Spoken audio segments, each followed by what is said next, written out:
जटिला और कुटिला इन दोनों के संरक्षण में रहते हैं। ये दोनों नहीं चाहते हैं कि कृष्ण से कभी राधा रानी का मेल मिलाप हो।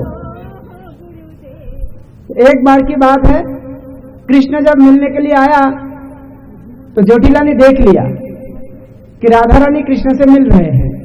तो उस समय जटिला को लगा कि चलो आप मेरे जो बेटा है अभिमन्यु, उसको मैं एकदम हाथों हाथ प्रमाण दिखा देता हूं कि ये तुम्हारी बहू राधा देखो किससे मिलते हैं। राधा रानी को समझ में आ गया कि मेरे पीछे कोई ना कोई षड्यंत्र हो रहे हैं। तो उस समय राधा रानी कृष्ण से कहते हैं कि हे कृष्ण, अब क्या होगा? देखो श्याम सुंदर, अब मुझे पकड़ने के लिए ये सब आ रहे हैं। तो कृष्ण स्वयं काली का रूप धारण किया। ये काली अभिमन्यु के इष्ट देवी है, जिसकी रोज पूजा करते हैं वो। अब जैसे राधा रानी के सामने कृष्ण काली का रूप धारण किया, तो उसी समय जटिला कुटिला आए अभिमन्यु को साथ में लेकर, कहते कि देखो देखो तुम्हारी बहू किसकी पूजा कर रहे हैं। तब अभिमन्यु ने कहा कि किसकी पूजा कर रहे हैं? तुम लोग देखो अच्छे से। हमारी पत्नी इतना सती साध्वी है कि वो मेरी इष्ट देवी की पूजा कर रहा है, ठीक से देखो वो कौन है, वो काली है। तो ये जटिला कुटिला का मुंह फिर से पांसा हो गए। अरे ये अभी कृष्ण देखा था, अभी कैसे काली हो गए? तो जटिला कुटिला को उस समय बेवकूफ बनाया।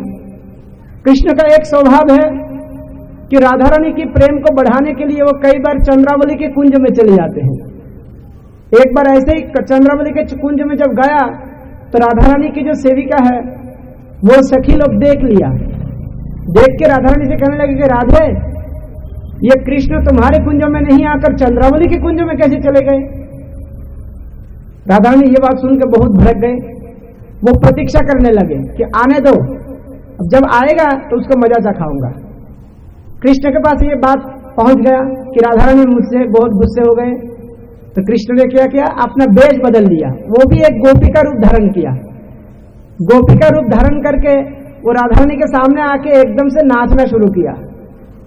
राधा रानी दुखी है, कृष्ण उससे छल किया है, लेकिन इस अद्भुत गोपी को देखकर राधा रानी अपना दुख को भूल गए और धीरे धीरे मुंह में हंसी लाने लगे। और इस गोपी की नृत्य देखकर, हरकत देखकर एकदम हंस पड़े और कहने लगे, हे गोपी, तुम कौन हो? मेरे इस दुख की घड़ी में तुम मुझे सुख देने के लिए कहां से आए हो? तुम हो कौन? तो कृष्ण ने कहते कि मेरे नाम कृष्णा है, कृष्णा गोपी। तो तब राधा ने समझ गए हैं कि वो एक्चुअली कोई गोपी नहीं है, वो साक्षात कृष्ण ही है। इस प्रकार से कृष्ण राधा रानी के मान भंजन करने के लिए प्रयास करते हैं। आगे चल के राधा रानी जब कृष्ण की विरह में व्याकुल हो गए हैं तो कृष्ण ने उसको परीक्षा करने के लिए एक योगी का वेश धारण किया। योगी वेश धारण करके राधा रानी के पास आकर कहने लगे, भवतु भिक्षाम देहि। राधा रानी कहने लगे, इस दुख की घड़ी में ये भिक्षा लेने के लिए कौन भिखारी आ गए? बाहर आए, बाहर आके कहने लगे कि हमारे घर में तो कुछ है नहीं, क्या भिक्षा दूं? तो वो जोगी वेश में कृष्ण कहने लगे, हे देवी, घर पे अगर कुछ भी नहीं है लेकिन तुम्हारे पास तो बहुत कुछ है। तो कहते कि मेरे पास क्या है? कुछ भी नहीं है। तो कहते कि तुम्हारे पास प्रेम है, मुझे प्रेम भिक्षा दो। इतना जब बात बोल दिया तो राधा रानी समझ गई ये कोई भिखारी नहीं है, ये भी साक्षात कृष्ण ही है। इस प्रकार से राधा रानी को हंसाने के लिए, राधा रानी के मान भंजन करने के लिए कृष्ण तरह तरह के प्रयास करते थे। और ऐसे ही काल क्रम में एक बार ऐसा हुआ कि द्वादशी के दिन, मतलब द्वादशी के रात में नंद बाबा जमुना में एकदम मध्यरात में जाके नहा रहे थे। अचानक वरुण देव के कुछ अनुचर नंद बाबा को उस जमुना के पानी से उठाकर पाताल लोक में लेके चले जाते हैं। कृष्ण बाहर से ढूंढने लगते हैं, मेरे पिताजी कहाँ है, कहाँ है, कहाँ है। सुबह सुबह जब कहीं भी ढूंढ के नहीं मिला तो कृष्ण समझ गए कि ये वरुण लोक पहुंच गए हैं। कृष्ण स्वयं उसी समुद्र के या जमुना के पानी में छलांग लगाते हुए वो भी पाताल लोक पहुंच गए। वरुण देव के पास जाके कहने लगे कि हमारे पिताजी को यहाँ क्यों लेके आ गए? तो वरुण देव एकदम कृष्ण को देख के हाथ जोड़ करते हुए साष्टांग दंडवत प्रणाम करके कहते कि प्रभु आपको मैं चतुर्भुज रूप में हमेशा देखा, लेकिन द्विभुज मुरलीधर रूप में कभी नहीं देखा। आप वृंदावन में लीला कर रहे हैं, आपके इस अद्भुत सच्चिदानंद स्वरूप को देखने की लालसा से कुछ करना पड़ा। आपके पिताजी को मैं छुपा के लेके आ गया, मेरे अनुचरों ने। अब अपने पिताजी को सुरक्षित वापस लेके जाइए, मैं आपके इस रूप को दर्शन करने के लालच से ऐसा किया है, मेरे अपराध क्षमा कर दीजिए प्रभु। उस समय नंद बाबा ने देखा कि ये सारे देवता कृष्ण के सामने किस प्रकार से समर्पित रहते हैं। नंद बाबा को भी बहुत अच्छा लगा, देखो मेरा बेटा सबके पूजनीय है, देवता लोग भी इसकी पूजा करते हैं। नंद बाबा को अभी अभी विश्वास हुआ है।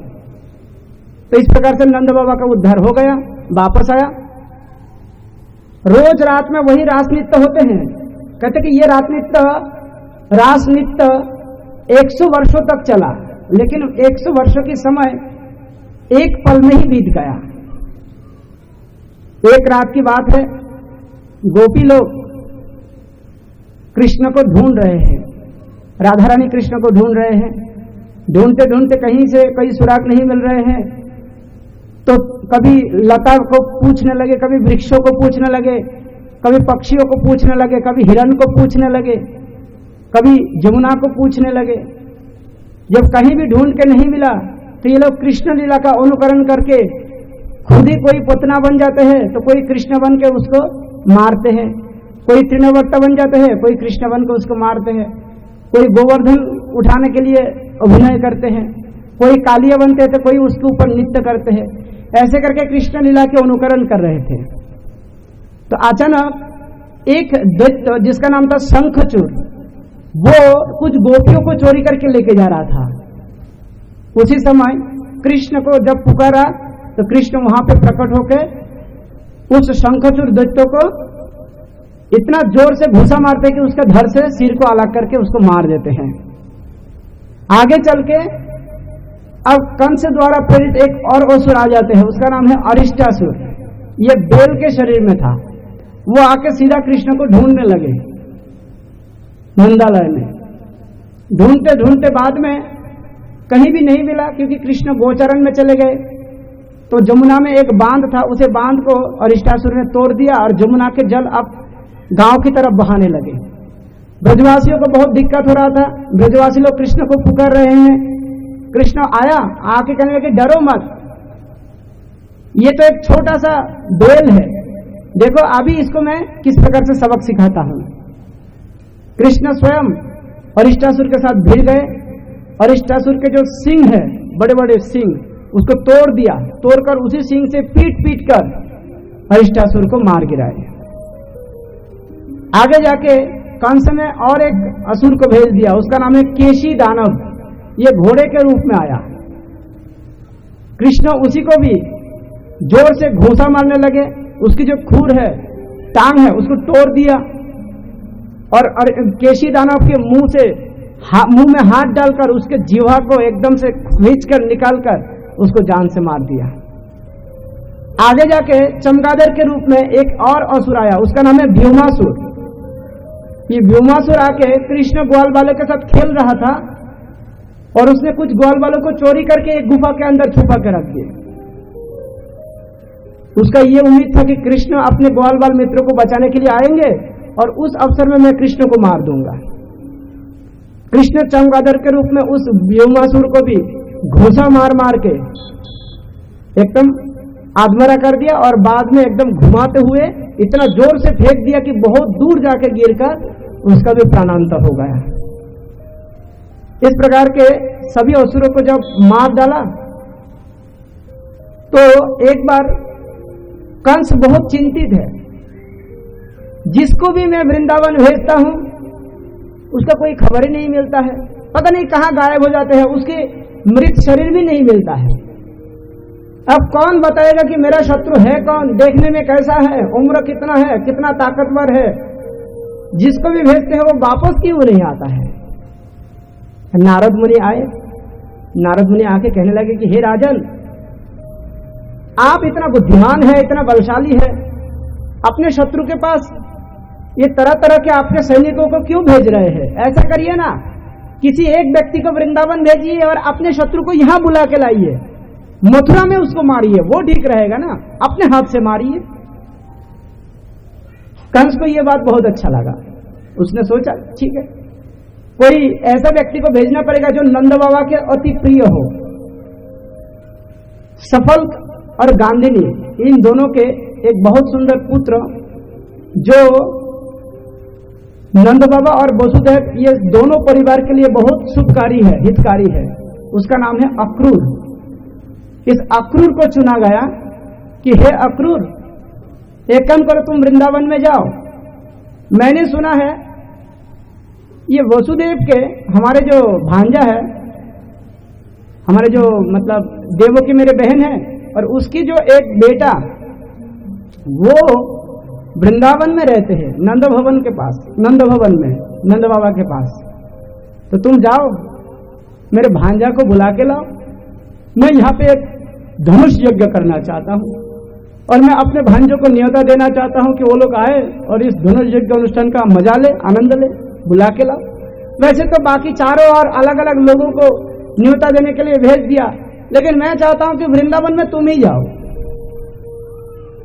हाँ, तुम आते समय उनको लेके आ जाना, देर मत करना। अक्रूर जी कंस के अभिप्राय को तो पहले से जानते हैं। अब अक्रूर जी कंस के हित के लिए नहीं, अपने हित के लिए राजी हो गए। ये दुष्ट कंस सबके लिए दुष्ट हो सकते हैं, धोखेबाज हो सकते हैं, कपटी हो सकते हैं, लेकिन मेरे लिए तो वो वरदान हुआ है। उसने मुझे सबसे पहले वृंदावन भेज रहे हैं ताकि मैं पूर्ण पुरुषोत्तम भगवान के चरण कमलों का दर्शन कर सकूं, मेरा अपना जीवन, अपना वंश सफल बना सकूं। अक्रूर जी के मन में अब कृष्ण भावनामृत एकदम उभर के आए। अक्रूर जी रथ पर बैठकर अब वृंदावन की तरफ रवाना हो गए।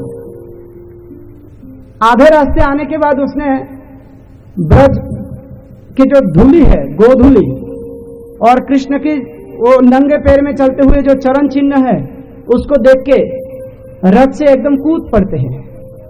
उसी चरण चिन्ह को प्रणाम करके वो कहने लगे, मैं धन्य हो गया हूं, यही भगवान के वो चरण कमल है, चरण चिन्ह है जिसको मुनि लोग ढूंढते रहते हैं। मेरा कितना सौभाग्य हुआ है, देख लो, मैं किस जन्म में कौन सा सुकृति कमाया, कौन सा पुण्य कमाया, देखो मुझे यह अवसर मिल गया है। निश्चित तौर पर मैं पूर्व जीवन में कुछ अच्छे काम किए होंगे, कुछ भगवान के भक्ति किए होंगे, कुछ साधु महात्माओं की सेवा किए होंगे, इसलिए आज विधि का विधान देखो मुझे वृंदावन लेके आ गए। आगे चल के अब अक्रूर जी सोचने लगे, जब भगवान से मैं मिलूंगा तो कैसे मिलूंगा, भगवान का उम्र कम है, भगवान मुझे चाचा जी कहेंगे, मेरे सामने मंद मुस्कान से आकर खड़ा हो जाएंगे। कृष्ण और बलराम, वही सावला सलोना रूप, वही सफेद रूप, मैं उन दोनों रूप को निहारते रहूंगा। दोनों मेरे पैर छूकर मुझे प्रणाम करेंगे, मैं उसको रोकूंगा, मैं उसके दोनों हाथ को पकड़ते हुए उन दोनों के साथ मैं प्रेम पूर्ण आलिंगन करूंगा। मैं अपने आंखों की आंसू से उन दोनों के शरीर को मैं अभिषिक्त कर दूंगा। मेरा जीवन धन्य हो जाएगा भगवान के अंग स्पर्श पाकर। वही आनंद से अक्रूर जी एकदम खुशी से प्रफुल्लित हो उठे और ऐसे ही सोचते सोचते सीधा वो वृंदावन में आ पहुंचे। नंद बाबा के आंगन में वो रथ आके उपस्थित हो गए। नंद बाबा अक्रूर जी को बहुत सुंदर तरीके से स्वागत किया, क्योंकि वो मथुरा के बहुत बड़े क्षत्रिय है, राजपुरुष है और हमारे रिश्तेदार भी है, सुहृद भी है। निश्चित तौर पर कोई खुशखबर लेके आए होंगे इस ग्वाल एरिया में, इलाका में, गोपपल्ली में आए हैं। तो हे अक्रूर जी, आपको इस गोपपल्ली में स्वागत है, आइए आंगन में पधारिए, घर पे पधारिए। अक्रूर जी को बैठाया गया और अक्रूर जी ने जो जो मन ही मन सोचा था वही आचरण कृष्ण और बलराम ने किया। और आखिरी में स्वागत सत्कार करने के बाद, भोजन कराने के बाद, विश्राम करते समय अक्रूर जी से पूछताछ करने लगे, मथुरा में सब लोग ठीक तो है ना, नंद या वसुदेव देवकी ठीक तो है ना, उग्रसेन ठीक तो है ना, लेकिन ठीक कहाँ है, वो सब के सब कारागार में है। अक्रूर जी कहने लगे, देखो आप दोनों पूर्ण पुरुषोत्तम भगवान हैं, मैं आप लोगों से कुछ छिपा नहीं पाऊंगा। हकीकत तो यही है कि मथुरा के कोई भी व्यक्ति सुखी नहीं है, सब दुखी है, सब चिंतित है, सब लोग आप लोगों के आगमन की प्रतीक्षा कर रहे हैं, क्योंकि ये दुष्ट कंस उसकी पाप की जो घड़ा है वो पूरा होने जा रहे हैं। इसलिए हे प्रभु, अब चलिए मथुरा चलिए और मथुरा जाकर अपने माता पिताओं को काल कोठरी से उद्धार कीजिए, महाराज उग्रसेन को मुक्त कीजिए और ये दुष्ट कंस को सबक सिखाइए प्रभु। अब उनका पाप का घड़ा पूरा हो गया, आपको जाके अब उसको अंत करना है। दूसरा दिन सुबह सुबह नहा धो के रथ पे आरूढ़ होके अब ये अक्रूर जी कृष्ण और बलराम को लेकर चलने लगे। यशोदा मैया बहुत दुखी है, नंद बाबा भी बहुत दुखी है, लेकिन क्या करे, विधि का विधान है, रोते रह गए। इधर में ये गोपिया अपने आप को संभाल नहीं पाया। जब सुना कि अक्रूर नाम का कोई एक व्यक्ति आया है, लेकिन वो क्रूरता पूर्वक कृष्ण और बलराम को अब वृंदावन छोड़कर मथुरा लेके जा रहे हैं, तो उन लोगों को बहुत दुख हुआ। वो लोग उसको रोकने के लिए प्रयास कर रहे हैं और विरह के मारे ये लोग गाने लगे, जयति तेदिकम जन्मना ब्रज श्रयत इंदिरा सस्यदत्रहि दयित दृश्यता दीक्षुतावका त्वयि धृतास्तवा त्वां विचिन्नते जयति तेदिकं जन्मना व्रज श्रयत इंदिरा सस्यदत्रहि दयितदेशतं दीक्षुतावका त्वयि धृतास्तवा त्वां विचिन्नते। म्यूजिक बजाते रहो।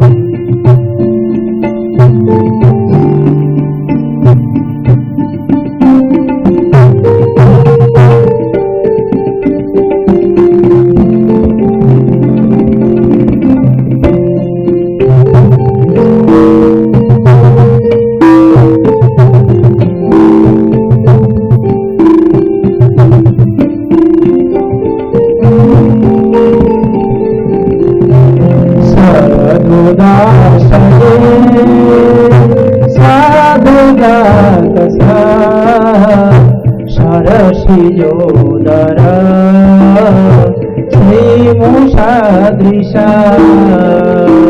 शरदुदासने साधुदास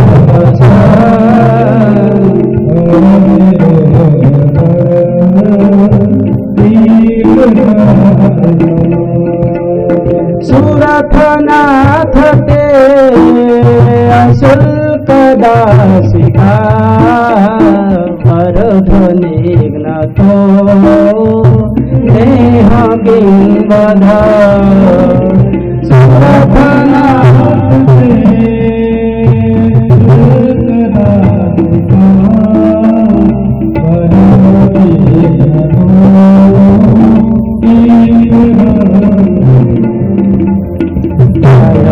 तेदिकं जन्मना व्रज श्रयत इंदिरा सस्यदत्रहि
जलातया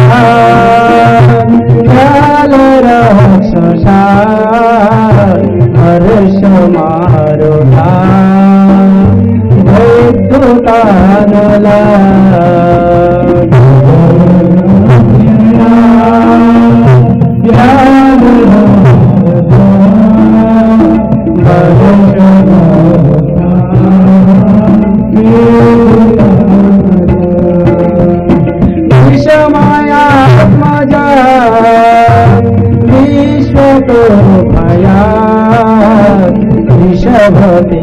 वयं रक्षितामो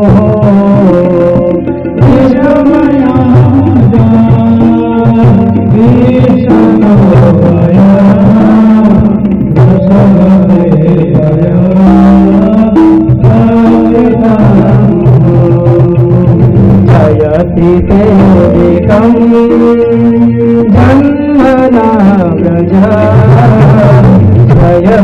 इंदिरा ससदत्रहि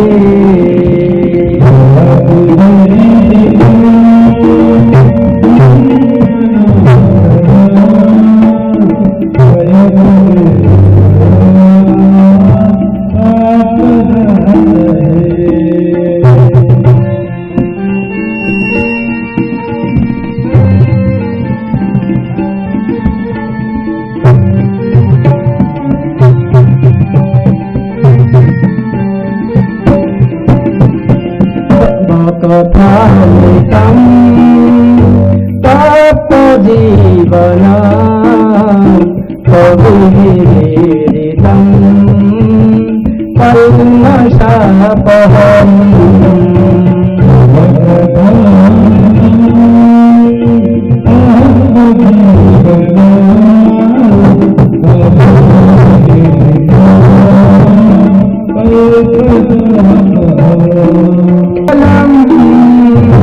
श्रीमदाततं प्रेनन्ते हृदयना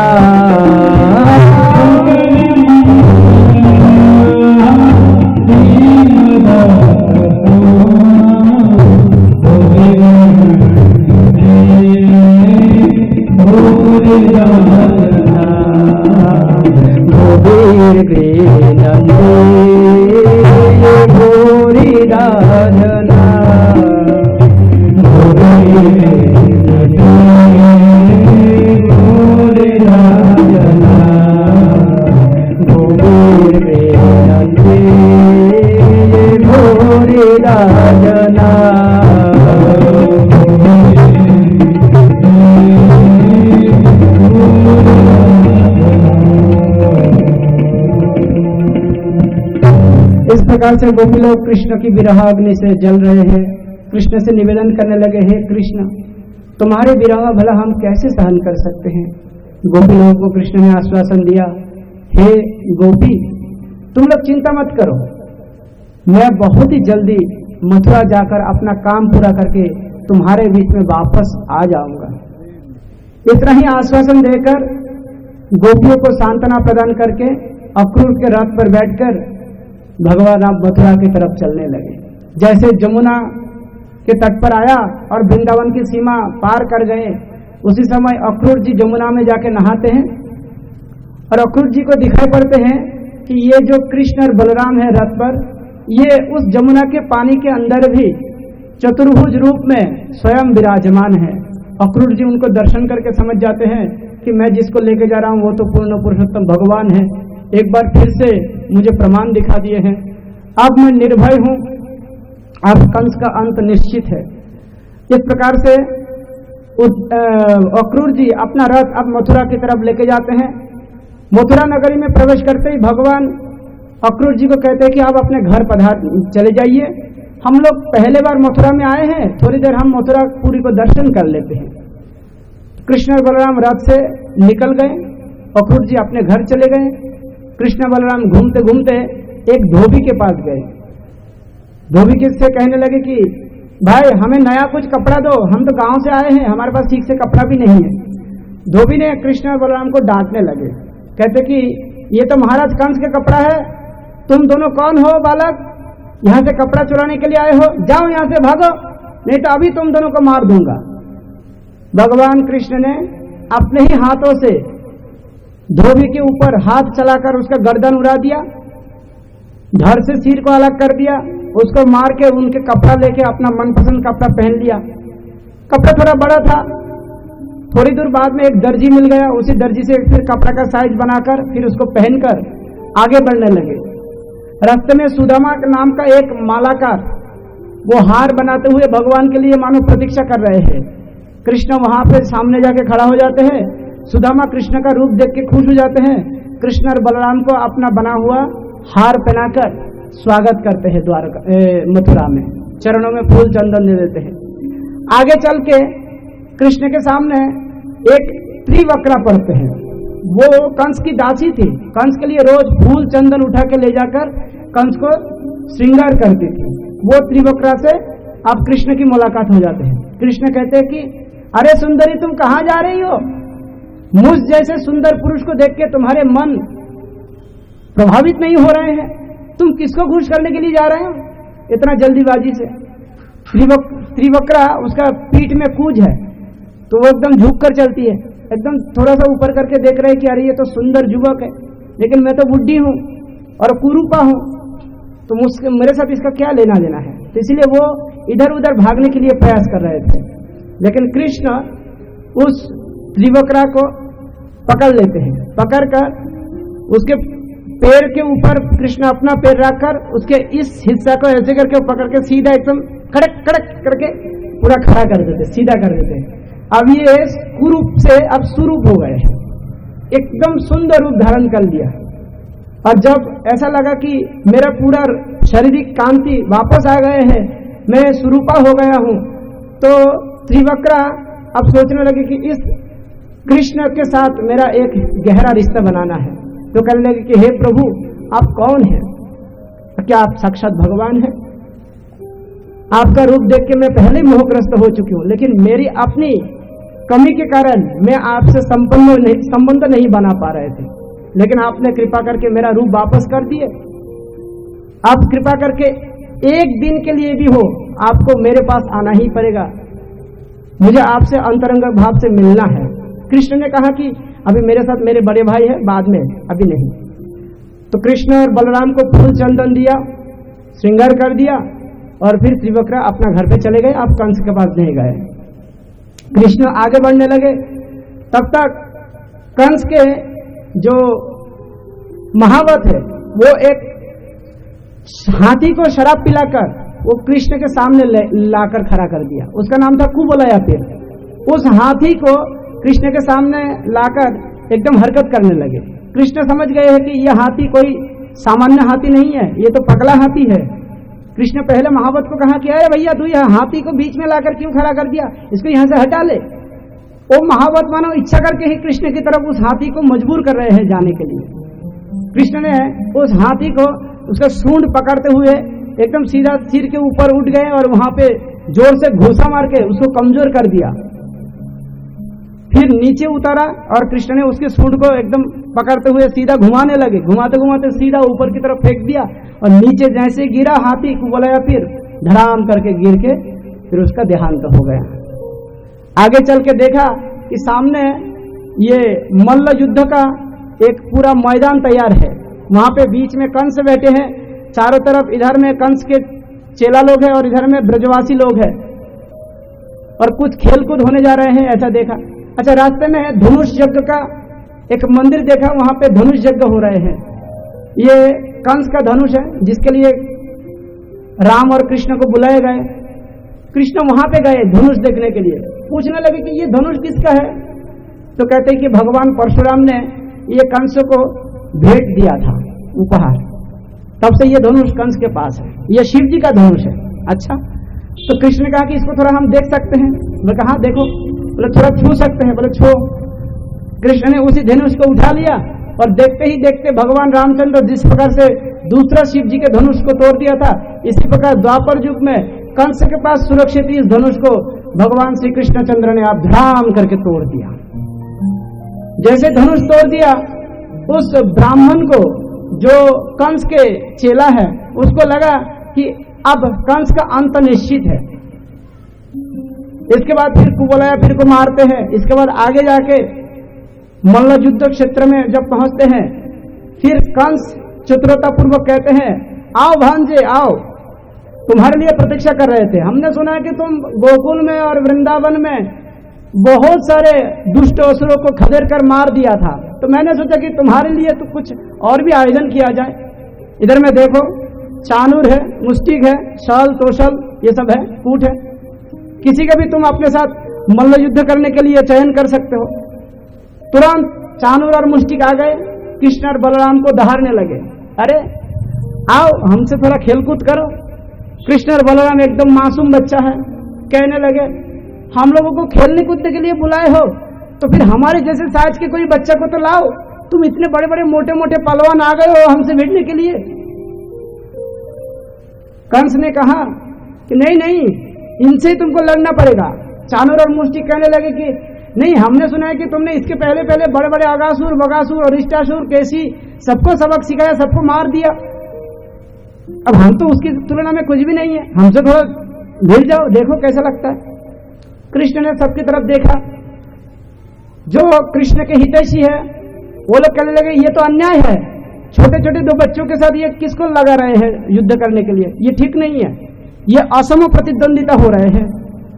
लेकिन जो कंस के चेला है वो लोग कहने लगे ये उचित है, ठीक ही है, लगने दो। कंस ने बोला हाँ लगने दो।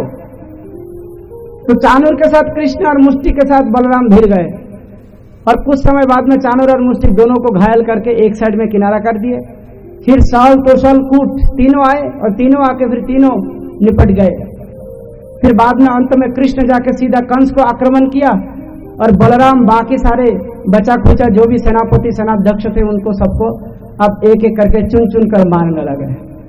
और अंत में ये जो कंस है, इसके सिर पर, इसके वक्षस्थल पर भगवान इतना जोर जोर से घूसा मारने लगे, घूसा मार मार के इसको आत्मरा कर दिए। सिंहासन के एकदम केस पकड़ के उसको नीचे घसीट कर लाए और घुमाने लगे। फिर कभी उसके पैर में मारने लगे, कभी कमर में मारने लगे, कभी पेट में मारने लगे, कभी वक्षस्थल में मारने लगे। इतना जोर जोर से घूसा मार रहा था कि मानो कंस के लिए असह्य हो रहा था। अंत में कंस रक्त बमन करने लगे, और भगवान ने एक घूसा में कंस की शरीर से आत्मा को बाहर निकालकर उसको सारूप को मुक्ति प्रदान कर देते हैं। उसका शरीर का अंत हो जाता है। ब्रजवासियों को विश्वास नहीं होता है, कंस के उस शरीर को उसके सिर पकड़कर एकदम खींच कर घसीट के सबको दिखाने लगे कि ये कंस अब मर गए हैं, ये कंस अब मर गया है, ये कंस अब मर गया है।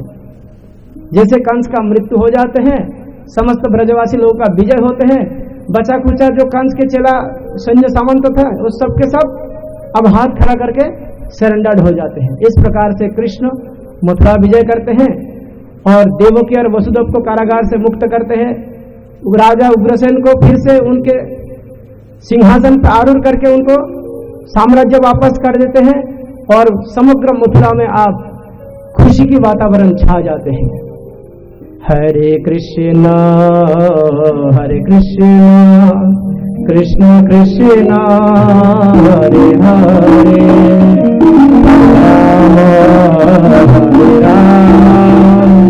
राम राम हरे हरे।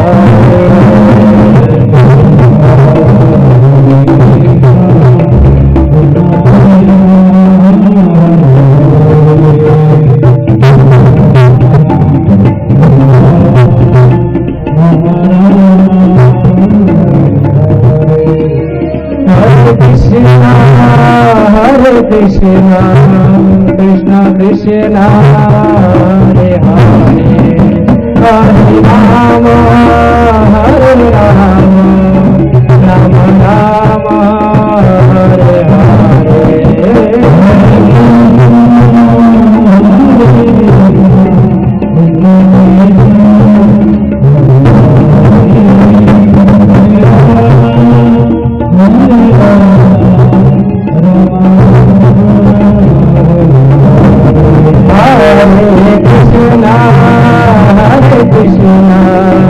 Krishna Krishna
राधा मदन मोहन की, श्री कृष्ण बलराम की, श्री गिरि गोवर्धन की, पतित पावन श्री गौर निताय की, श्री जगन्नाथ बलदेव सुभद्रा महारानी की, श्री प्रहलाद सिंहदेव भगवान की, अमर पुराण ग्रंथराज श्रीमद् भागवतम की, जगत गुरु शील प्रभुपाद की, समवेत गौर भक्त वृंद की, निताय गौर प्रमानंदे। हरि हरि हरे कृष्ण।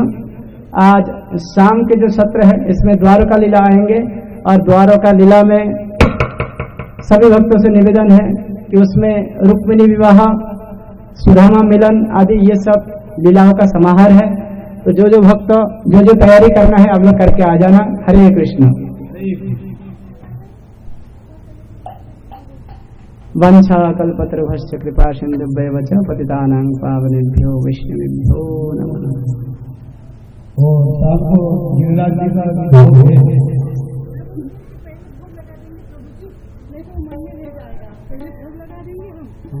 अभी करके रख देंगे, आते ही भोग लगा देंगे।